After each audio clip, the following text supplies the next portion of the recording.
అది వనస్థలీపురం అనే గ్రామం. ఆ గ్రామంలో రవికృష్ణ అనే ఒక ధనవంతుడు ఉండేవాడు.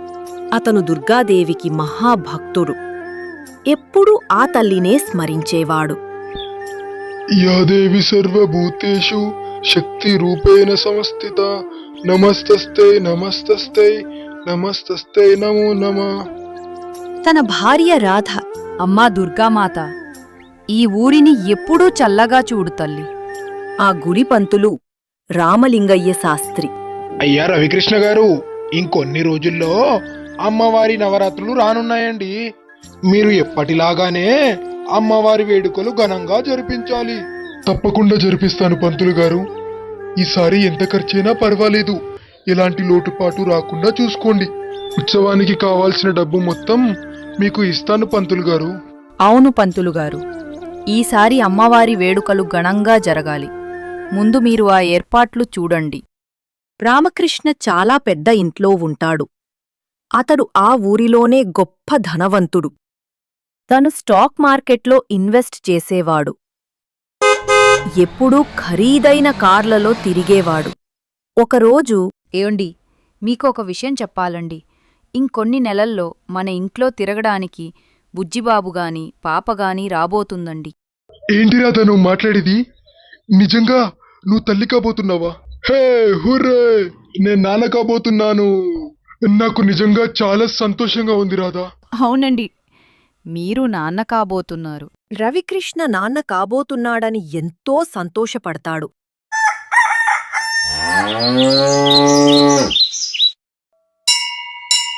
దేవీ నవరాత్రులు రానే వచ్చాయి. రవికృష్ణ అమ్మవారి వేడుకలు ఘనంగా జరిపిస్తాడు. ఆ ఊర్లో ఉన్న ప్రజలందరికీ ఎన్నో రకాల వంటలతో అన్నదానం చేస్తాడు. కొన్ని నెలలు గడిచిన తరువాత రవికృష్ణకి ఆ అమ్మ అనుగ్రహంతో ఒక పాప పుడుతుంది. పాపని చూసి రవికృష్ణ ఎంతో సంతోషిస్తాడు. అలా కొన్ని రోజుల తర్వాత ఆ పాప పెరిగి పెద్దదవుతుంది. రవికృష్ణ ఆ పాపకి భవానీ అని పేరు పెడతాడు. ఏవండి, మీరైనా చెప్పండి. భవానీ బయటికి వెళ్ళి ఆడుకుంటానంటుంది. తనకి ముందే కాస్త జ్వరంగా ఉంది. నానా, నేను బయటికెళ్ళి ఉమ్మతో ఆడుకుంటాను నానా. తను నా కోసం ఎదురు చూస్తూ ఉంటుంది నానా. ప్లీజ్ నానా, నేను వెళ్తాను. సరే చిట్టి తల్లి, వెళ్ళి ఆడుకో. ఆటలో పడితే ఏదైనా తగ్గిపోతుంది. కాని ముందు నువ్వు టిఫిన్ చేసి మందులు వేసుకుని వెళ్ళాలి. హాయ్, నేను చెప్పానా అమ్మా? నానా నా మాట ఎప్పుడు కాదనడు. నాన్నకి నేనంటే చాలా ఇష్టం. మీ తండ్రి కూతుర్లు ఎప్పుడైనా నా మాట విన్నారా? సరేలే, వెళ్ళి ఆడుకొని తొందరగా తిరిగి వచ్చేయ్. అదే ఊరిలో భవానీ ఒక నిరుపేద కుటుంబానికి చెందిన అమ్మాయి ఉమతో స్నేహం చేసేది. ఒకరోజు రవికృష్ణ ఇంటికి ఆ ఊరి పెద్ద సహాయం కోసం వస్తాడు. అయ్యా రవికృష్ణ గారు, మా ఆవిడ ఆరోగ్యం అస్సలు బాగోలేదయ్యా. తనని హాస్పిటల్కి తీసుకువెళ్దామన్నా నా దగ్గర డబ్బులు లేవండి. మీరే ఎలాగైనా నాకు సహాయం చెయ్యాలి రవికృష్ణ గారు. అయ్యో అవునా, మీరేమీ భయపడకండి. ఇదిగోండి, ఈ డబ్బులు తీసుకుని మీ ఆవిడని హాస్పిటల్లో చూయించండి. మీరేమి దిగులు పడకండి. మీకు ఎలాంటి సహాయమైనా మేము చేస్తాం. భవానీ స్నేహితురాలు ఉమా ఒకరోజు ఇంటికి వస్తుంది. అమ్మా ఉమా, ఎలా ఉన్నావు తల్లి? మీ నాన్న ఎలా ఉన్నాడు? చూసి చాలా రోజులవుతుంది. నానా, ఉమ్మ చదువుకోవాలనుకుంటుంది నానా. కానీ స్కూల్లో చదువుకోవడానికి డబ్బులు లేవు నానా. అవును అంకుల్, మా నాన్న దగ్గర డబ్బులు లేవు. అందుకే నేను ఇప్పటి వరకు స్కూల్కి వెళ్ళలేదు అంకుల్. నాకు చదువుకోవాలని ఉంది అంకుల్. అమ్మా ఉమా, ఈ రోజుల్లో అందరూ చదువుకోవాలి. నువ్వేమీ బాధపడకు చిట్టి తల్లి. నేను నిన్ను కూడా చదివిస్తాను.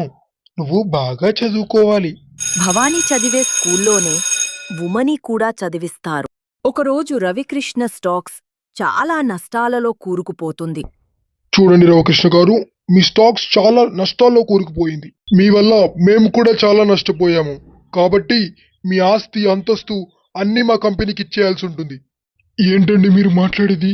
నా ఆస్తి అంతస్తు అన్నీ మీ కంపెనీకి ఇచ్చేస్తే మేమెలా బతకాలండి? నా కుటుంబం ఏమైపోవాలండి?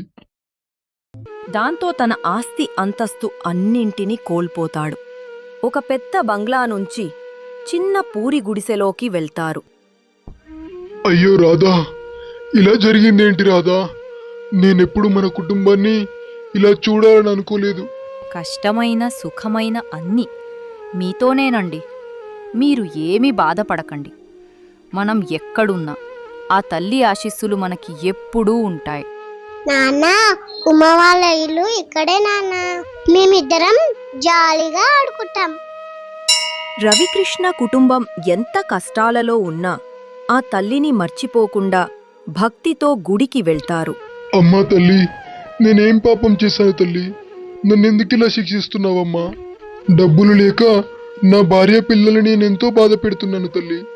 ఒకరోజు భవానీ ఉమతో ఇలా అంటుంది. ఉమా, మేమిక్కడికే వచ్చేసాము.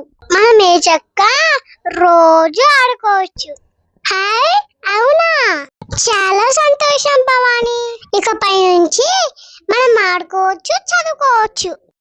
ఒక్కసారిగా భవానీ కళ్ళు తిరిగి కింద పడిపోతుంది. భవాని, నీకేమైంది భవాని? ఇలా పడిపోయావంటి? భవాని, లేవు భవాని, కళ్ళు తెరువు భవాని. నేను వెంటనే వెళ్ళి మా నాన్నని తీసుకొస్తాను. ఉమా వాళ్ళ నాన్న వెంటనే భవానీని తన ఇంటికి తీసుకువెళ్తాడు. అయ్యా రవికృష్ణ గారు, మీ అమ్మాయి భవాని ఆడుకుంటూ కళ్ళు తిరిగి పడిపోయిందండి. నేనే మా ఇంటి నుంచి తీసుకొచ్చాను. అవును అంకుల్, అవును. భవాని కళ్ళు తిరిగి కింద పడిపోయింది అంకుల్. అయ్యో అవునా? నేను భవానీని హాస్పిటల్కి తీసుకుని వెళ్తాను. ఏవండి, తనని హాస్పిటల్కి తీసుకొని వెళ్దామన్నా డబ్బులేవండి. ఆ డబ్బు నేనిస్తానండి. మీరు నా పాపని చదివించారు, నేను ఈ మాత్రం సహాయం చేయలేనా? ఇదిగోండి డబ్బు. ముందు మీరు తనని త్వరగా హాస్పిటల్కి తీసుకుని వెళ్ళండి. ఉమా నాన్న ఇచ్చిన డబ్బులతో భవానీని హాస్పిటల్కి తీసుకువెళ్తారు. అక్కడ డాక్టర్ భవానీ రిపోర్ట్స్ చూసి ఆశ్చర్యపోతాడు. డాక్టర్ గారు, మా భవానీకి ఏమైందండి? ఎందుకు తన కళ్ళు తిరిగి పడిపోయింది? చెప్పండి డాక్టర్ గారు. చెప్పండి డాక్టర్ గారు, నా భవానికి ఏమైంది? ఎందుకని అలా మౌనంగా ఉన్నారు డాక్టర్ గారు? చెప్పండి. చూడండి రవికృష్ణ గారు, మీ అమ్మాయికి చిన్నప్పటి నుంచి తన హార్ట్లో ఒక హోల్ ఉంది. తనకి ఆపరేషన్ చేయాల్సి ఉంటుంది. తను ఆపరేషన్ చేయకపోతే కొన్ని రోజుల్లోనే చనిపోతుంది. ఆ ఆపరేషన్కి 50 లక్షల దాకా ఖర్చు అవుతుంది. మీరు తొందరగా డబ్బు కట్టేయండి, వెంటనే మేము ఆపరేషన్ చేస్తాము. లేదంటే తన ప్రాణానికే ప్రమాదం. డాక్టర్ అలా అనేసరికి ఇద్దరికీ ఏం చేయాలో తెలియకుండా పోతుంది. ఏంటి భవానీ ఇది ఇలా జరిగింది?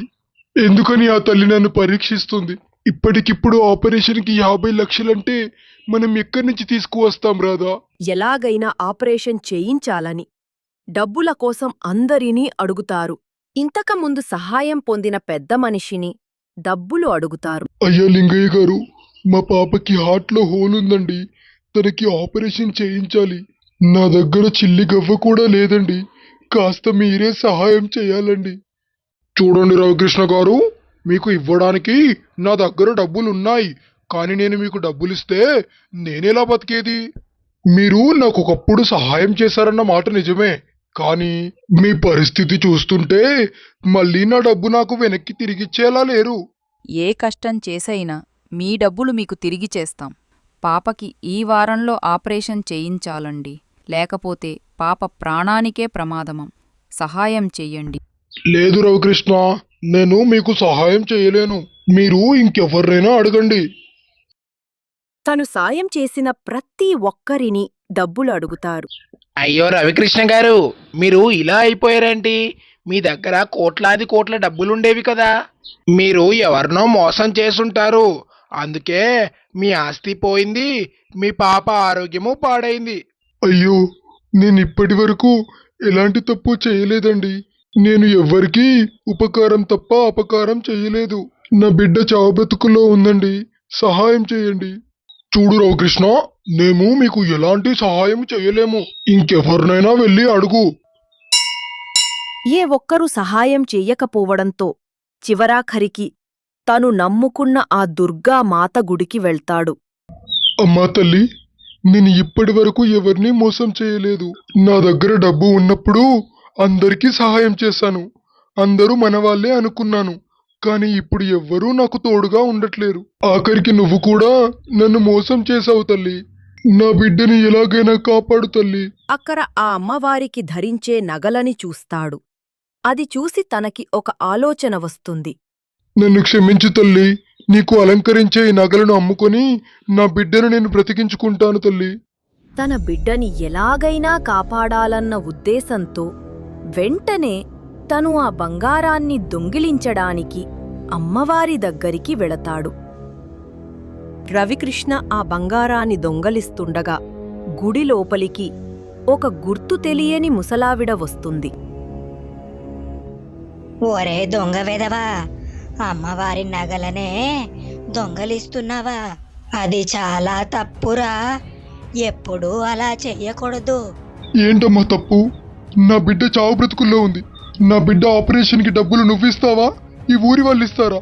నేను అమ్మవారికి ఎంతో ఇష్టంగా నగలు చేయించాను. అయినప్పటికీ ఆ తల్లికి కూడా నా పైన జాలి లేదు. అందుకే ఈ నగలన్నీ అమ్ముకుని నా బిడ్డను నేను బ్రతికించుకుంటాను. అప్పుడే ఆ ఊరి వాళ్ళు అక్కడికి వస్తారు. ఏంటి రవికృష్ణ ఇది? నువ్వు అమ్మవారి నగలనే దొంగతనం చేస్తున్నావా? అది మహాపాపం.